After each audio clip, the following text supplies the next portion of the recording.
Salut l'équipe, j'espère que vous allez bien sur les FMH, vous connaissez. Donc aujourd'hui, je suis très content de filmer cette nouvelle vidéo pour vous. Donc vous savez de quoi déjà parle la vidéo, c'est le Q&A. Vous m'avez posé beaucoup de questions sur Insta et vous avez dit qu'il allait faire une vidéo YouTube pour répondre à vos questions. Bon les gars, il y a eu beaucoup de questions, il n'y a pas menti, il y a eu beaucoup de questions, mais il y a essayé de répondre aux questions gens qui répondent en fait un peu globalement à beaucoup de questions que les gens se posent directement dès qu'on dit étudiant aux États-Unis. On dit une estimation du prix pour, pour toute la procédure pour y arriver en tant qu'étudiant, bien sûr. Une estimation du prix de l'université par an. Déjà, pour l'estimation du prix de l'université par an, parce que c'est beaucoup plus facile pour moi de répondre, ça dépend de l'université où tu veux partir. Il y a des universités qui sont très très chères, il y a des universités qui sont très chères, il y a des universités qui sont chères. Ça dépend de ce qui t'arrange et puis en fonction de où tu veux partir en fait. Et puis on est totalement d'accord que l'université en Californie sera forcément beaucoup plus chère que l'université au Minnesota. Donc c'est common sense en fait. Dès que tu entends la ville même, tu sais si ça sera cher ou pas. Et puis par rapport à l'estimation du prix pour la procédure, ça dépend. La procédure, ça dépend de qui t'aide à faire ta procédure, bien comment tu fais ta procédure. La procédure, tu peux la faire toi-même. Quand tu la fais toi-même, c'est moins cher. Après, parce que y a des gens qui m'envoient un message, qui me disent que ouais, eux, ils payent 3 millions, 4 millions à les personnes pour faire les procédures.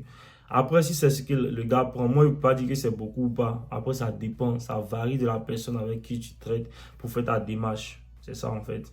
Bac de Côte d'Ivoire, est-ce que c'est valable aux États-Unis? Bon, quand tu dis valable, je suppose que tu veux dire, est-ce qu'on peut utiliser le bac de Côte d'Ivoire pour venir aux États-Unis ici pour étudier? J'ai utilisé mon bac de Côte d'Ivoire pour faire mes démarches, pour venir aux États-Unis ici pour mon université. Donc, je suppose que c'est valable. En tant qu'étudiant, est-ce qu'on peut être résident permanent plus tard? Effectivement, en tant qu'étudiant, tu peux être résident permanent plus tard parce que après avoir obtenu ton diplôme, si tu as une compagnie déjà qui te sponsorise, tu peux avoir la résidence permanente. Si en tant qu'étudiant, tu décides de te marier avec quelqu'un qui a les papiers, tu peux aussi avoir la green card qui va forcément aboutir à la résidence permanente. Après, il y a beaucoup de manières en fait, ça dépend de comment tu veux t'y prendre en fait, tu vois. Et voilà quoi. On dit les coûts sont faciles par rapport à Abidjan. On dit les coûts aux États-Unis ici, c'est beaucoup plus facile par rapport aux coûts en Côte d'Ivoire. Est-ce que c'est vrai? Bon, personnellement, il y a directement te dire que c'est faux.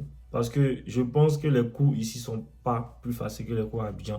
Après, c'est ce qu'on se dit. Moi-même, quand j'étais à Abidjan, c'est ce que me disait. Donc, je respecte vraiment ce que les gens pensent par rapport à ça. Parce que quand j'étais à Abidjan, il me disait quoi? Ouais, il fait Boileau. On a fait.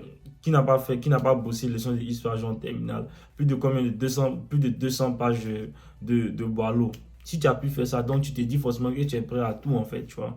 Alors que quand tu viens, c'est vrai que tu vas voir que il y a les formules, tout et tout.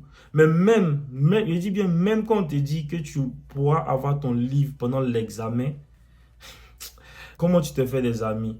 Je ne sais pas, mais moi, personnellement, je suis hyper sociable. Personnellement, parce que moi, je suis joyeux tous les jours, je suis hyper sociable. Dehors, quand tu me vois, c'est vite fait en fait. Quand je suis arrivé, c'est vrai que le premier semestre, avec la neige, tout et tout, c'était compliqué. Et puis, il a fait mon premier semestre online classes, les cours étaient en ligne. Donc après, dès que j'ai commencé à partir à l'école, le deuxième semestre, mes amis de classe déjà, moi, je les ai dit directement, les gars, est-ce que vous voulez qu'on se rencontre pour commencer à étudier ensemble, tu vois? Parce que moi, je suis un gars, je kiffe étudier ensemble. Et quand j'étudie seul, il y a fois, mais ça me prend plus de temps d'étudier seul que quand j'étudie en groupe, en fait.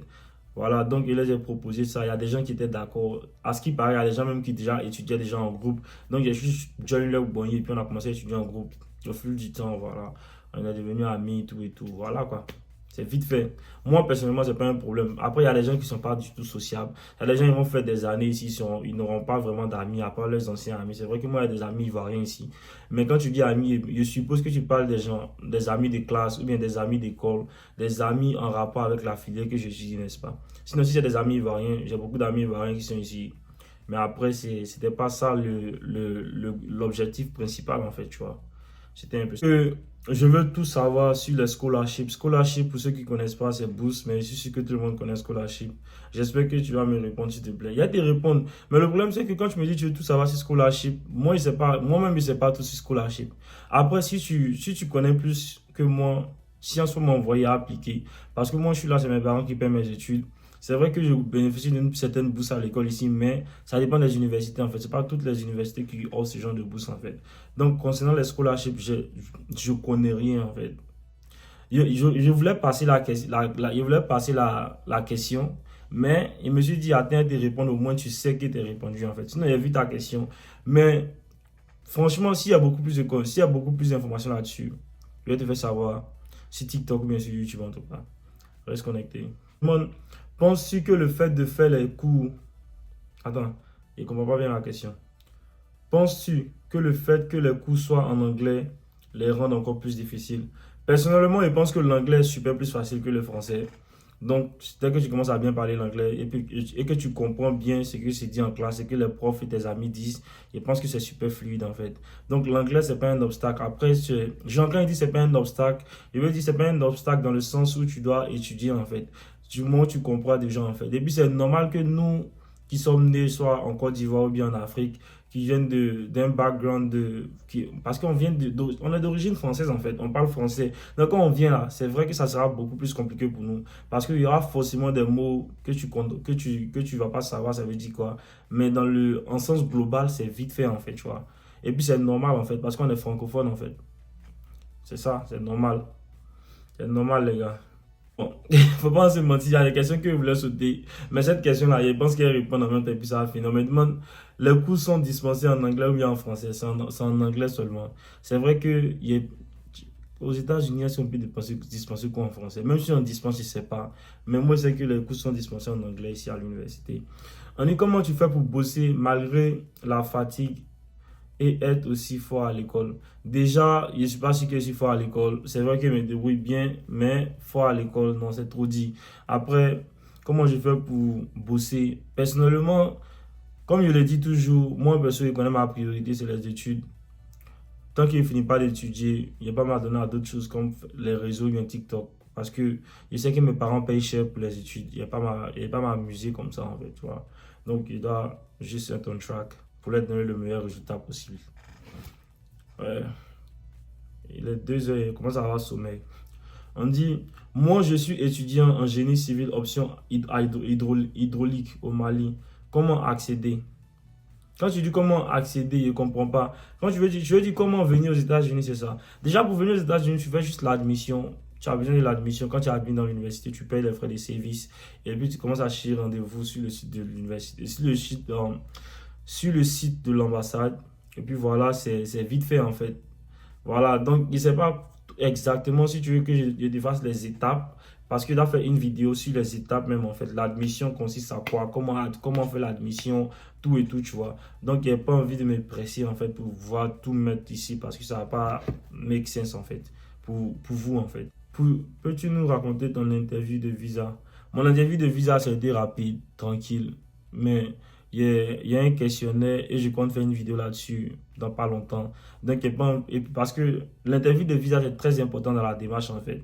Donc, j'ai envie de prendre au moins 8 à 7 minutes, 8 9 10 minutes pour parler de ça dans une vidéo exclusivement qui sera intitulée Visa, interview de visa étudiant en fait, tu vois. Donc, il passe la question. Bon, on dit, de toute façon, les moraux se suivent bêtement là, voilà. Est-ce que c'est pas dangereux pour les élèves? Ça dépend en fait. Dans les grandes villes comme New York, Houston, Californie, Atlanta, dans les grandes villes, c'est forcé qu'il y aura beaucoup de tueries en fait. Parce que ce sont les grandes villes. Après, moi, je suis au Minnesota. Minnesota, la grande ville de Minnesota, c'est Minneapolis. Moi, je suis à Mankato, qui est une petite ville qui est vraiment très adaptée pour l'université en fait. Donc vraiment tu es là, tu es tranquille. C'est vrai il y a quand même du banditisme, mais c'est très rare en fait. Et puis après, il me dit que genre, si tu veux pas te mettre dans des problèmes, faut juste pas partir vers les problèmes en fait. Si tu sais que ouais, tel moro est dans le gang, faut pas juste l'approcher en fait, tu vois. Si tu cherches pas le problème va pas venir à toi. Quand tu es dans ton coin, tu es avec tes mogos, tranquillement, tranquille. Tu es sans ramba. C'est ça quoi. C'est comme ça moi en tout cas je vois la vie. Je n'ai rien préparé jusqu'en juin 2023. Est-ce possible toujours pour aller pour septembre 2023? Là, je ne sais pas vraiment parce que, il ne faut pas te dire c'est oui et puis c'est compliqué. Ça dépend de si tu as eu rendez-vous à l'ambassade ou pas en fait. Après, tu peux finir ta démarche en moins de 1 mois en fait. Mais si tu n'as pas eu de rendez-vous à l'ambassade, c'est compliqué. Donc le problème même, c'est rendez-vous à l'ambassade en fait. C'est ça qui est le vrai problème. Donc, après les gars, je pense que les réponses, les questions auxquelles j'ai répondu déjà, c'est déjà suffisant. Et puis, je suis fatigué. Il est presque 2 heures. Il est parti dormir. Merci d'avoir regardé la vidéo jusqu'à la fin. Vous connaissez les gars, c'est carré. N'hésitez pas à vous abonner à ma page YouTube, liker la vidéo, partager. Merci pour le soutien les gars, vous connaissez. Prochaine vidéo dans 5 ou 4 jours. Vite fait, Mr. Fokra. Vite fait.